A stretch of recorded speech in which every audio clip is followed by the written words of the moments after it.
कैसे हो आप लोग। तो आज हम जो है शुरू करते हैं मैथ क्लास 10 चैप्टर 1.1 का एक्सरसाइज का क्वेश्चन नंबर 5, 6, 7। तो स्टार्ट करते हैं क्वेश्चन नंबर 5 से। चेक whether 6 की power n can end with the digit 0 for any natural number n। तो यहाँ पर इनके कहने का मतलब है क्वेश्चन में कि 6 की पावर n जो है ये 6 की पावर n, इसमें जो n है ये n नेचुरल नंबर को इंडिकेट करता है। और नेचुरल नंबर क्या होते हैं, जैसे 1, 2, 3, 4, 5, 6, 7, 8 ये नेचुरल नंबर हुए। तो अब आप ये है क्वेश्चन, ये कहता है कि 6 की पावर n की जगह पर नेचुरल नंबर रखने से क्या इसके आंसर का डिजिट लास्ट का 0 होगा। तो इसके कहे के हिसाब से अगर हम चलते हैं 6 की पावर n का मतलब है अगर हम 6 की पावर 1 रख दें तो ये 6 आएगा। 6 की पावर 2 रख दें तो ये 36 आया। 6 की पावर 3 रखें ये 216 आ गया।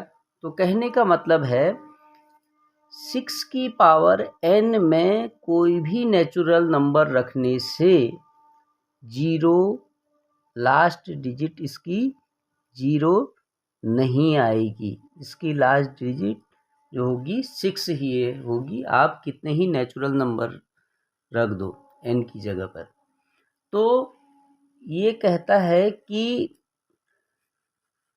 6 की पावर n पर जो n में नेचुरल नंबर रखने से 0 आएगा, तो इसका आंसर होगा नो। तो इसकी, क्योंकि यहाँ पर देखिए अगर हम 6 की पावर n में इसके फैक्टर करेंगे तो ये 6 के फैक्टर करेंगे तो 2 × 3 आता है। जबकि कोई भी 0 अगर 6 की पावर में कोई भी 0 या n नेचुरल नंबर कोई भी 0 लाना है तो लास्ट डिजिट में, तो उसके लिए किसी भी प्राइम फैक्टर का 2 × 5 हर प्राइम फैक्टर में आएगा। जैसे 180 या 210, मान लो ये एग्जाम्पल हैं, ये ले लेते हैं। तो इनके फैक्टर अगर आप देखेंगे तो इनके फैक्टर होंगे 180, ये देखिए 290, 245, 2 जाएगा नहीं तो 15, तो 5, ये 5। तो इसके हुए 2 × 2 × 3 × 3 × 5। तो यहाँ पर देखिए ये आया इसके फैक्टर में जब लास्ट डिजिट अगर 0 लानी है तो सिंपल सी है, इसके फैक्टर में 2 और 5 ज़रूर होगा, अन्यथा वो 0 नहीं आएगा। अब जैसे 210 का इसको भी करके दिखा देते हैं आपको। तो ये हो गया 105, ये हो गया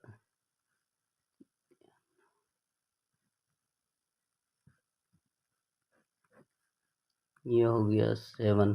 तो इसके आगे 2 × 3 × 5 × 7, ये देखिए 2 × तो इसलिए ये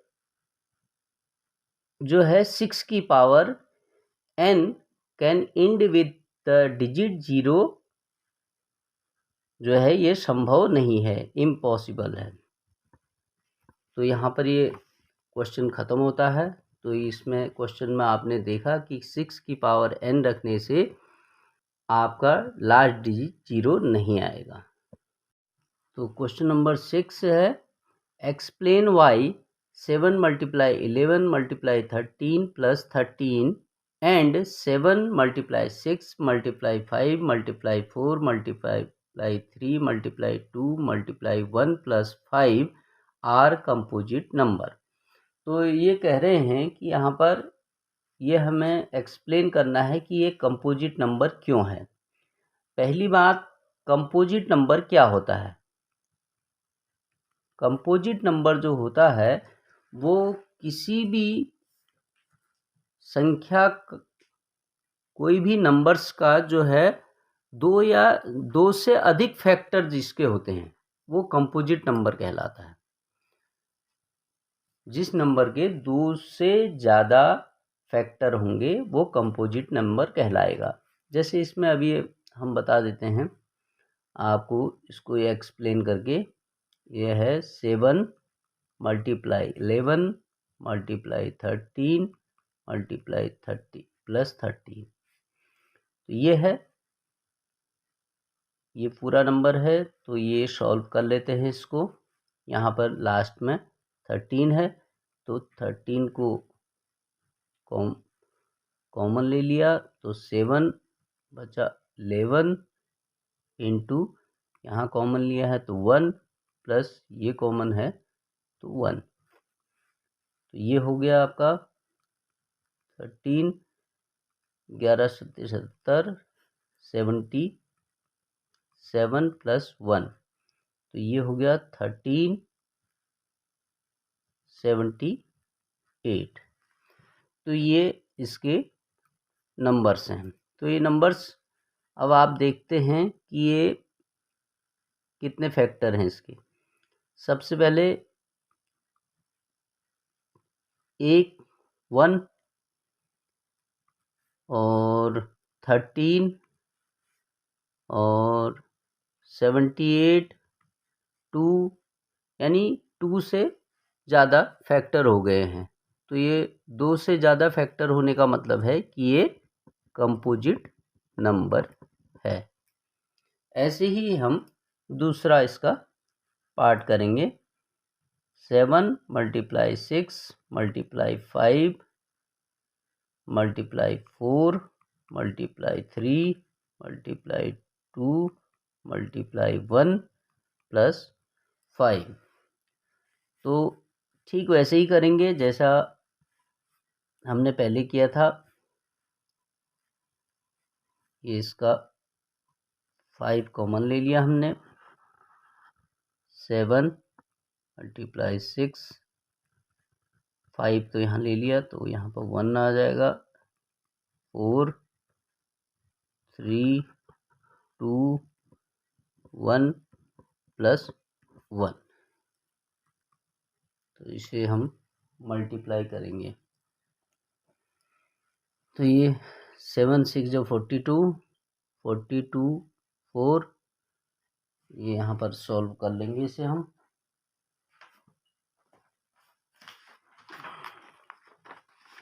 7 × 6 × 4 × 3 × 2 इक्वल हो गया 1008 और ये +1, यानी कि 5 और 1009, ये इसकी नंबर्स आ गए। तो इसके फैक्टर होंगे 1 5 और इसका 1009। पहले तो ये 3 फैक्टर आ गए। तो जब 2 या 2 से अधिक फैक्टर होंगे तो ये कंपोजिट नंबर कहलाएगा। इसका मतलब है कि ये कंपोजिट नंबर है।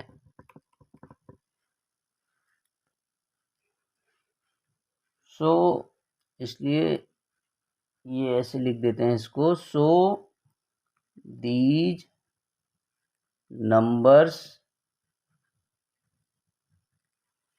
have more than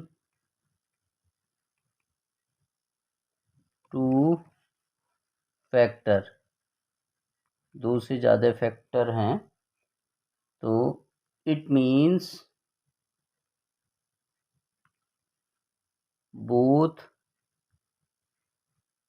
of them are composite number।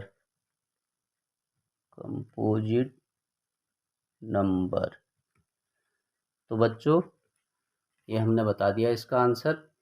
अब हम चलते हैं अगले क्वेश्चन में।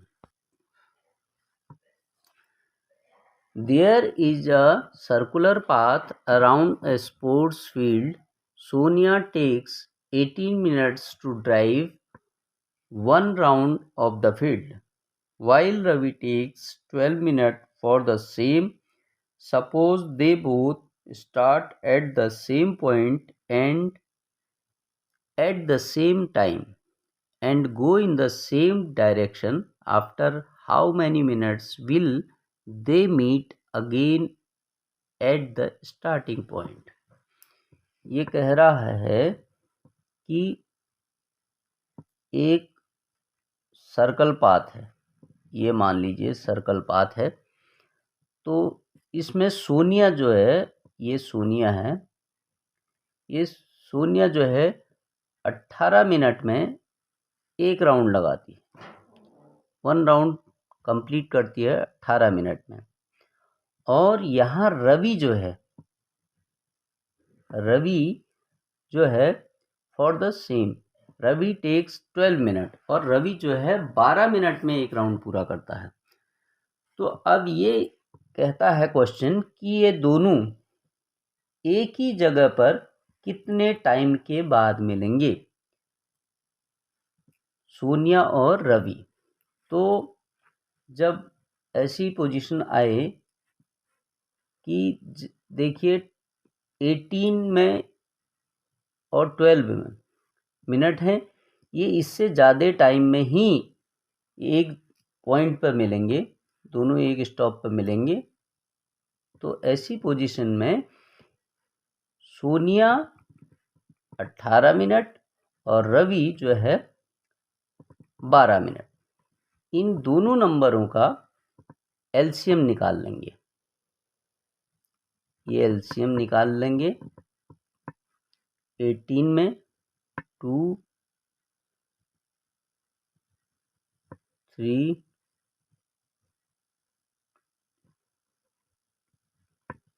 2 मल्टीप्लाई 3 और ऐसे ही 12 का 2 जो 4 3 जो 12। अब ये एलसीएम हो गया है आपका 2 मल्टीप्लाई 3 मल्टीप्लाई 3 मल्टीप्लाई 2। तो ये हो गया 2 3 जो 6 36। तो ये दोनों रवि और सोनिया जो है 36 मिनट के बाद, रवि और सोनिया जो है 36 मिनट के बाद पॉइंट पर मिलेंगे, पॉइंट मीट द पॉइंट। तो ये हमने इसका आंसर इजीली निकाल दिया, जबकि ये इतना बड़ा क्वेश्चन ऐसे लग रहा था कि बहुत टेढ़ा है, लेकिन सिंपल वे में था। तो इसलिए आप समझ गए होंगे। अगर नहीं समझे होंगे या फिर कुछ होगा तो मुझे कमेंट कर दीजिए, तो मैं दोबारा समझाने की कोशिश करूँगा। तो आज ये हमने 1.1 एक्सरसाइज पूरी कर ली है। तो अगर इसमें आपको कोई परेशानी आए, कोई प्रॉब्लम आए तो आप कमेंट कर दीजिए। और चैनल को अगर आपको अच्छा लगे तो लाइक और सब्सक्राइब ज़रूर कीजिए और साथ में शेयर भी कर दीजिएगा। Thank you. You know just what you do to me. Play my emotions like a pair of puppet strings. Did it ever occur to you my heart's more than a toy? Please go easy on me, babe.